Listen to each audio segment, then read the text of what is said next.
how other people talk in English. Anya often sat silently in the coffee shop, listening intently. Waves of English conversation washed over her, a beautiful, complex melody she yearned to join. She observed how other people talk in English, their effortless flow, their nuanced expressions, making it seem impossibly natural. Every spoken word felt like a distant, unreachable star. Her heart ached with a desire to communicate like them. Yet, a crushing fear held her captive. She longed to express her thoughts, share her ideas, but the words often caught in her throat. The chasm between her understanding and her ability to speak felt immense and daunting, a truly overwhelming obstacle. She spent countless hours on English story reading. Novels, articles, even simple children's books became her companions. She devoured every sentence, hoping that by absorbing enough words, the language would somehow magically unlock itself within her. It was a silent, solitary pursuit, yet deeply engaging. How to learn English, she'd type into search engines late at night, desperate for a breakthrough. The internet offered a flood of advice, overwhelming her with options. Apps, courses, tutors, each promising rapid improvement. She felt lost in the vast sea of possibilities, unsure where to even begin her transformation. One common piece of advice resonated: how to think and speak in English. This idea fascinated her. Could she truly bypass the translation step in her mind? It seemed like a monumental task, a complete rewiring of her thought process, something utterly alien to her current linguistic habits. She dedicated herself to listen English every day. Podcasts, movies, news broadcasts filled her quiet apartment. She tried to mimic pronunciations, repeating phrases under her breath. The rhythm and intonation started to sink in, a subtle shift, but still, active production remained her biggest challenge. The concept of taking the first step for talking seemed terrifyingly simple, yet incredibly difficult. It wasn't about complex grammar or vast vocabulary, it was about opening her mouth and letting sounds escape. That initial leap felt like jumping from a cliff, into an abyss of potential embarrassment. Then came the suggestion: how to talk to people in pairs. This felt less intimidating than speaking in a large group. A one-on-one conversation, a shared learning experience, seemed more manageable, less exposed to widespread judgment, a safer space to experiment with her new skills. She joined an online language exchange group. Her first partner was a friendly student from Canada named Liam. Her palms grew sweaty just thinking about their first video call. This was it, the moment of truth, the terrifying leap she had been dreading and simultaneously longing for. Their first conversation was halting, filled with long pauses. Anya felt her face flush with embarrassment every time she stumbled. "I don't want to make mistakes, but I always why," she thought, her internal monologue a relentless loop of self-criticism, undermining her confidence significantly. Liam, however, was patient and encouraging. He corrected her gently, offering alternative phrasing. He normalized the process of making errors, emphasizing that mistakes were simply stepping stones, not roadblocks. His calm demeanor slowly chipped away at her ingrained fear, little by little. They talked about everything: their hobbies, their cultures, their dreams. Anya found herself gradually relaxing. She realized that Liam wasn't judging her, he was genuinely interested in what she had to say, regardless of how perfectly she articulated it. This was a profound realization. She remembered a speaker once saying, "Why reading is important beyond just vocabulary acquisition." It wasn't just about words, it was about understanding context, sentence structure, and the natural flow of ideas. Reading helped build an intuitive grasp of the language's internal logic. So, she continued her reading, but with a new purpose. She read aloud, trying to match the intonation she heard in her listening exercises. This combined approach started to bridge the gap between passive intake and active output, making her feel more connected to the language. Anya started noticing patterns in how other people talk in English during her coffee shop visits. She recognized common phrases, idiomatic expressions she had encountered in her books.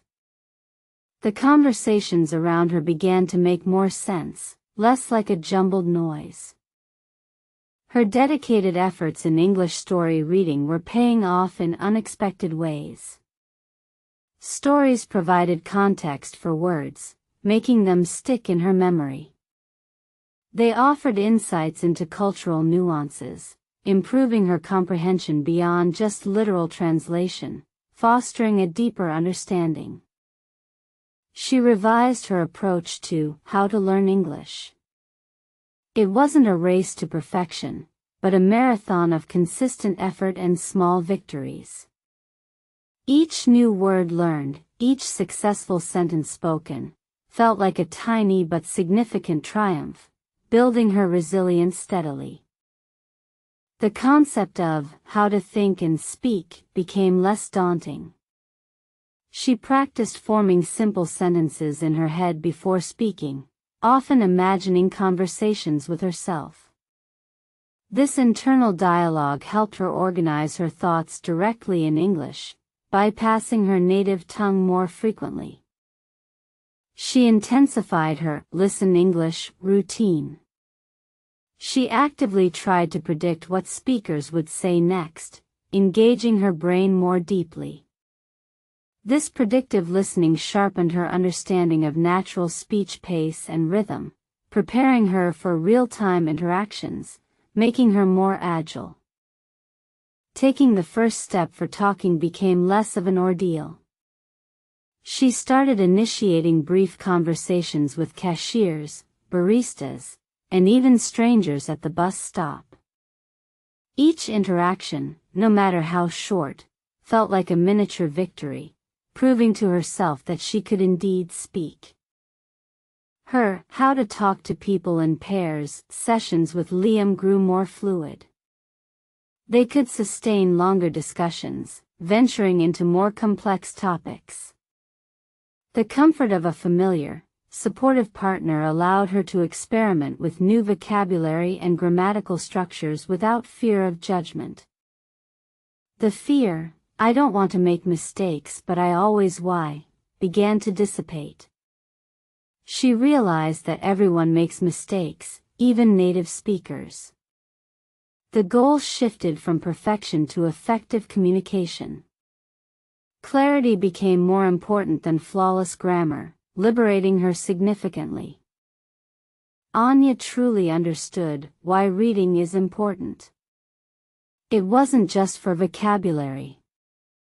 Reading expanded her mental database of sentence structures and common phrases, giving her more tools to express herself naturally. It built a foundation of intuitive language understanding. She started a journal in English, forcing herself to articulate her thoughts directly. This consistent writing practice reinforced her learning, helping her solidify grammar rules and explore new ways to convey her emotions. It became a powerful tool for self-correction. Observing how other people talk in English was no longer a source of despair but inspiration. She noticed their confidence, their ease, and now, she felt a glimmer of that same potential within herself. Their fluency became a goal, not an impossible dream. Her journey into English story reading deepened.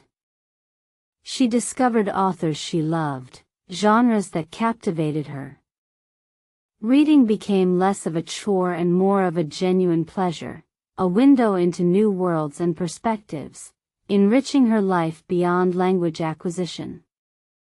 The advice on how to learn English finally clicked into place. It was a holistic process, input from listening and reading, output from speaking and writing, all intertwined. There was no single magic bullet, but a combination of consistent, diverse practices. Mastering how to think and speak required persistent effort. She mentally narrated her day, described objects around her, and even argued with herself in English. This constant internal practice strengthened her neural pathways, making direct English thought more habitual. Her listen English skills had improved dramatically. She could now follow fast-paced conversations, catch subtle jokes, and understand regional accents. The world of English content, once a blur, now unfolded before her, rich and comprehensible, opening new avenues of entertainment. Taking the first step for talking felt less like a leap and more like a gentle push. She proactively sought opportunities to speak, asking questions, offering opinions, no longer waiting for others to initiate. Her vocal cords felt more accustomed to English sounds. Her how to talk to people in pairs sessions became her favorite part of the week. She and Liam often explored complex ethical dilemmas or debated current events. These structured conversations pushed her to articulate abstract ideas, building a deeper fluency. The old refrain, "I don't want to make mistakes but I always why," had transformed into a new mantra, "Mistakes are my teachers." She embraced errors as opportunities for learning, quickly correcting herself or asking for clarification, a remarkable shift in her mindset. She preached why reading is important to her friends who were also learning. She explained how it built intuition for sentence structure and vocabulary in context, offering far more than rote memorization could. Reading was the silent partner in her speaking success. Anya joined a local English conversation club, a step she never imagined taking. The prospect of speaking in a group still triggered a flutter in her stomach, but it was a manageable nervousness, not the paralyzing dread of before, a true sign of progress. She observed how other people talk in English in this new setting. There was a mix of fluency levels, which comforted her. She saw advanced speakers make minor errors, and beginners bravely stumbling through sentences, normalizing the learning process for everyone present. Her ongoing English story reading continued to provide her with new expressions and deeper insights into cultural communication. She found herself naturally incorporating phrases from books into her own conversations, making her speech sound more authentic and nuanced to native speakers. The holistic approach to how to learn English had truly paid off. She felt a sense of control over her learning journey. It wasn't about finding the perfect method, but about consistent, varied practice, adapting to what worked best for her individual learning style. The ability of how to think and speak in English had become second nature. Her internal monologue now often unfolded in English, even when she wasn't actively practicing. This seamless transition was a testament to her dedication, a profound cognitive shift she cherished daily. Her listen English comprehension was now almost effortless. She could enjoy movies without subtitles, understand complex lectures, and engage fully in conversations without constantly struggling to keep up. The language had truly become transparent for her. Taking the first step for talking was no longer a monumental effort. It was just talking. The initial fear had been replaced by a natural inclination to communicate, to connect with others, to express her thoughts freely and uninhibitedly, a true liberation of her voice.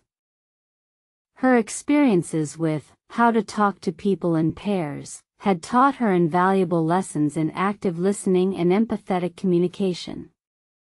It wasn't just about speaking, but about truly engaging with another person, building rapport, and understanding different perspectives clearly. The fear of, "I don't want to make mistakes but I always why," was a distant memory. She now viewed mistakes as data points, opportunities to refine her understanding. Each error was a chance to learn, propelling her forward with renewed determination, not holding her back. She often reflected on why reading is important, recognizing its foundational role in her journey. It was the quiet architect of her vocabulary, grammar, and even her thinking patterns in English, an indispensable component of her language acquisition strategy. One day, Anya found herself effortlessly joining a conversation in the coffee shop, discussing a new art exhibit. She spoke naturally, confidently, without second-guessing every word. She noticed how other people talk in English, and realized she was now one of them. Her extensive English story reading had not only expanded her vocabulary but also broadened her worldview, providing context for so many conversations.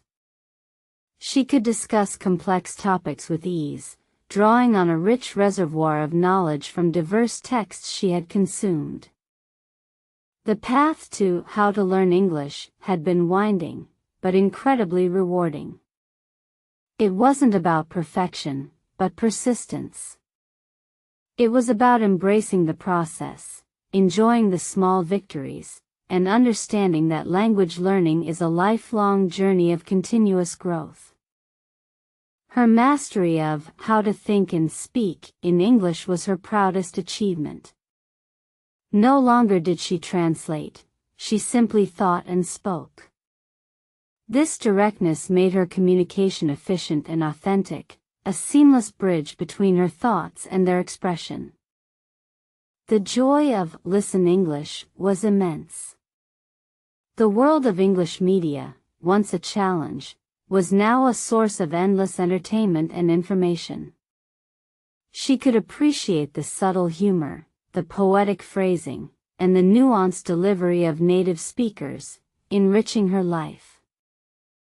Taking the first step for talking had led her to countless new connections and opportunities.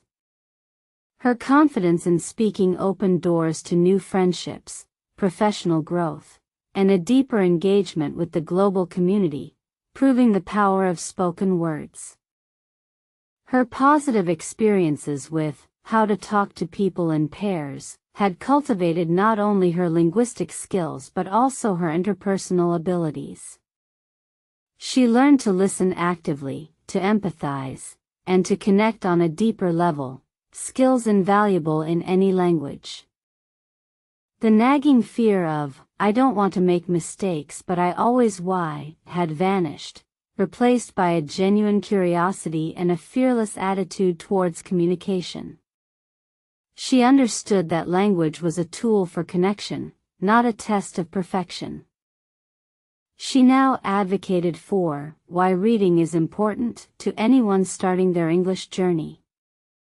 It provided the silent, steady foundation, building an intuitive understanding that made speaking feel much more natural and less forced, empowering learners immensely. Anya smiled, sipping her coffee.